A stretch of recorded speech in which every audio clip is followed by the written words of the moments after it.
नमस्कार दोस्तों, पायस एस्ट्रो में आपका स्वागत है। दुनिया की सारी धन संपदा के एकमात्र देवता कुबेर कहे जाते हैं। कुबेर भगवान शिव के परम प्रिय सेवक हैं।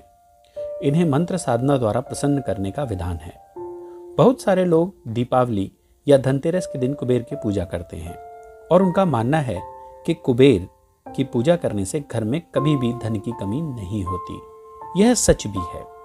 ज्यादातर कुबेर मंत्रों को लोग दक्षिण की तरफ मुख करके सिद्ध करते हैं। दोस्तों, सबसे पहले हम यह जान लेते हैं कि कुबेर कौन है। क्या कारण है कि उनको कुबेर कहा जाता है, मतलब धनपति कहा जाता है।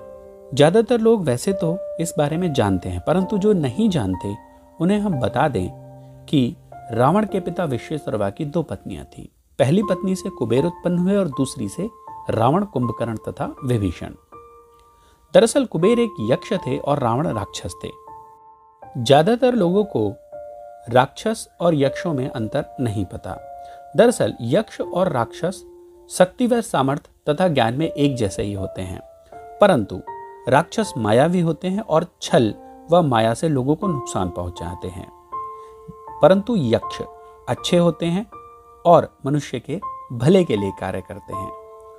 कुछ यक्ष बुरे भी होते हैं। लोग उनको अपने वश में करके उनसे बुरे काम करवाते हैं, जैसे आपने यक्षिणी के बारे में सुना होगा। दोनों ही एक ही कैटेगरी के होते हैं। राक्षस ज्यादातर इंसानों का बुरा करते हैं, यदा कदा ही राक्षस अच्छे होते हैं। यक्ष इंसानों की रक्षा करते हैं, इसीलिए वह यक्ष कहलाते हैं। राक्षस यज्ञों में बाधा डालते हैं, जबकि यक्ष यज्ञों की रक्षा करते हैं। यक्ष का शाब्दिक अर्थ होता है जादू की शक्ति। इतिहास में कई यक्षों का वर्णन मिलता है। जैसे महाभारत के अंदर युधिष्ठिर से एक यक्ष ने प्रश्न किए थे। जब पांडव दूसरे वनवास के दौरान वन में भटक रहे थे, उस समय यक्षराज से युधिष्ठिर की भेंट हुई थी, जिसने युधिष्ठिर से कई गूढ़ प्रश्न किए। आज भी कई मुहावरों में इसका इस्तेमाल किया जाता है। एक मुहावरा जिसे हम लोग कहते हैं, यह एक यक्ष प्रश्न है। इसी तरह एक और यक्ष का वर्णन मिलता है, जिन्हें हम कुबेर के नाम से जानते हैं। कुबेर यक्षों के राजा कहलाते हैं। वह उत्तर दिशा के दिग्पाल यानी दिशापाल हैं और संसार के लोकपाल यानी रक्षक हैं। रामायण में कुबेर के बारे में जानकारी मिलती है। एक बार भगवान शंकर को प्रसन्न करने के लिए कुबेर ने हिमालय पर्वत पर जाकर तप किया। तप के अंतराल में शिव तथा पार्वती एक बार उन्हें दिखाई दिए। कुबेर ने अत्यंत सात्विक दृष्टि से पार्वती माता को बाएं नेत्र से देखा। पार्वती के दिव्य तेज से वह नेत्र भस्म होकर पीला पड़ गया। कुबेर वहां से उठकर दूसरे स्थान पर चले गए और उन्होंने घोर तप कर भगवान शिव को प्रसन्न किया। कुबेर से प्रसन्न होकर भगवान शिव ने कहा कि तुमने तपस्या में मुझे जीत लिया है। तुम्हारा एक नेत्र पार्वती के तेज से नष्ट हो गया, अतः तुम एकाक्षी पिंगल कहलाओगे। इस तरह कुबेर को एकाक्षी पिंगल के नाम से भी जाना जाता है। आइए दोस्तों, जानते हैं कि कुबेर धनपति कैसे बने। इसके पीछे भी भगवान शिव का आशीर्वाद है। घटना कुछ इस प्रकार है कि रावण और कुबेर भाई थे। जब कुबेर ने रावण के बारे में सुना कि वह देवताओं और मनुष्यों पर अत्याचार करता है, तो वह बहुत दुखी हुए। कुछ समय पहले ही रावण ने स्वर्ग का नंदनवन उजाड़ दिया था। नंदनवन स्वर्ग में विशेष महत्व रखता था। इसके कारण देवता रावण से बहुत बुरी तरह रुष्ट थे। उन्होंने रावण के पास एक दूत भेजा और उससे कहा कि आप यानी रावण अधर्म का मार्ग छोड़ दे तथा सन्मार्ग पर चले। रावण इस बात से बहुत क्रोधित हुआ और उसने उस दूध के टुकड़े करके राक्षसों को खिला दिया। कुबेर को यह जानकर बुरा लगा तथा रावण और कुबेर में युद्ध हुआ। रावण की तरफ राक्षस थे और कुबेर की तरफ यक्ष थे। यक्ष अपने बल से लड़ते थे, परंतु राक्षस माया से लड़ते थे। माया के कारण यक्ष हार गए और रावण जीत गया। रावण ने कुबेर का सर घायल कर दिया। उसने कुबेर का पुष्पक विमान ले लिया तथा लंका उससे छीन ली। युद्ध के बाद कुबेर अपने पितामह के पास गए और उनकी प्रेरणा से भगवान शिव की आराधना करने लगे। भगवान शिव उनकी तपस्या से प्रसन्न हुए और उन्हें धनपाल की पदवी दी। जिस स्थान पर उन्होंने तपस्या की थी वह गोमती तट था। उस स्थान को आज भी धनद तीर्थ के नाम से जाना जाता है। भगवान शिव के आशीर्वाद के कारण लोग उनकी पूजा करते हैं और कहा जाता है कि भगवान शिव ने उन्हें आशीर्वाद दिया था कि जो भी तुम्हारी पूजा करेगा वह सदैव संपन्न व धन धान्य से संपूर्ण रहेगा। दोस्तों, हमारे धर्मशास्त्रों में यह बात लिखी हुई है कि मनुष्य को कभी हारना नहीं चाहिए। यदि कुबेर ने रावण से युद्ध में हार नहीं प्राप्त की होती तो वह कभी धनपति नहीं बन पाता। यानी हम ज्यादातर मनुष्य लोग जब हम कोई चीज खो देते हैं तो हमें इस बात का बहुत दुख होता है कि यार वो चीज चली गई, परंतु यदि आप अपने पुरुषार्थ पर विश्वास रखते हैं तो आपको अगली बार उससे बड़ी चीज मिलती है।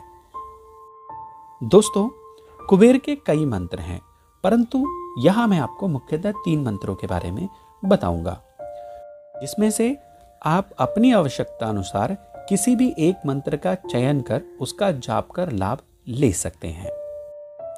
पहला मंत्र धन धान्य के स्वामी श्री कुबेर जी का 35 अक्षरी मंत्र है, जो उनका मुख्य मंत्र भी है। यह छंद बहती में लिखा गया है। इस मंत्र को उनका अमोघ मंत्र कहा जाता है। माना जाता है कि 3 महीने तक इस मंत्र का 108 बार जाप करने से घर में किसी भी प्रकार के धन धान्य की कमी नहीं होती। यह मंत्र सब प्रकार की सिद्धियों को पाने के लिए कारगर है। इस मंत्र में देवता कुबेर के अलग अलग नामों को जपा गया है। यदि बिल्व यानी बेल के वृक्ष के नीचे बैठकर दक्षिण की तरफ मुख कर इस मंत्र का जाप किया जाए तो यह बहुत लाभकारी होता है। कहा जाता है कि इस मंत्र का 1 लाख बार जाप करने से यह मंत्र सिद्ध हो जाता है और घर में धन धान्य की कभी कमी नहीं होती। इस मंत्र को सुनने से भी उतना ही लाभ मिलता है। आपकी सुविधा के लिए इस मंत्र का लिंक डिस्क्रिप्शन में दिया हुआ है, आप वहां से भी जाकर इसे सुन सकते हैं। नित्य प्रति 1 बार यह मंत्र सुनने से आप पाएंगे कि 3-4 महीने बाद घोर से घोर आर्थिक तंगी समाप्त हो गई है। मंत्र इस प्रकार है: ओम यक्षाय कुबेराय वैश्रवाय धन धान्याधिपतेय धन धान्य समृद्धिम मे देहि दापय स्वाहा। इसी तरह दूसरा एक मंत्र है जिसे ऐसे लोग कर सकते हैं जो लॉटरी, घुड़दौड़ या सट्टे का काम करते हैं, या फिर ऐसे लोग भी कर सकते हैं जिन्हें अचानक धन प्राप्ति की इच्छा हो। यह मंत्र 3 माह लगातार जपना चाहिए। इसका नियमित जाप करने से साधक को अचानक धन की प्राप्ति होती है, ऐसा शास्त्रोक्त वर्णित है। यह मंत्र इस प्रकार है: ओम श्रीम ह्रीम क्लीम श्रीम क्लीम वित्तेश्वराय नमः। इन तीनों मंत्रों का जाप आप किसी भी शुक्ल पक्ष के शुक्रवार से रात्रि के समय आरंभ कर सकते हैं। अगला मंत्र मां लक्ष्मी तथा कुबेर का संयुक्त मंत्र है, जो जीवन के सभी क्षेत्रों में सफलता देता है।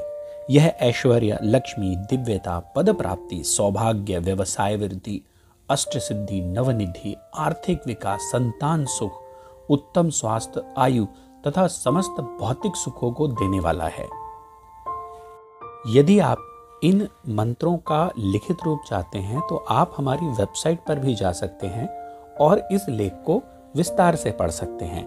लिंक हमने डिस्क्रिप्शन में दिया हुआ है। यह मंत्र इस प्रकार है: ओम ह्रीं श्रीं क्रीं श्रीं कुबेराय अष्टलक्ष्मी मम ग्रहे धनम पूरय पूरय नमः। आप अपनी सुविधा अनुसार तीनों में से किसी भी मंत्र का जाप कर सकते हैं। पहला मंत्र ओम यक्षाय कुबेराय वैश्रवाय धन धान्याधिपते धन धान्य समृद्धिम मे देहि दापय स्वाहा। यह मंत्र का ऑडियो हमने डिस्क्रिप्शन में दिया हुआ है। यदि आप रोज इसे सुनते हैं तो समस्त सुखों की प्राप्ति होती है। जैसा कि मैंने आपको बताया कि आप चाहें तो हमारी वेबसाइट पर जाकर भी इस पूरे लेख को ठीक से पढ़ सकते हैं। धन्यवाद दोस्तों, हम इसी तरह काम की जानकारी लाते रहेंगे।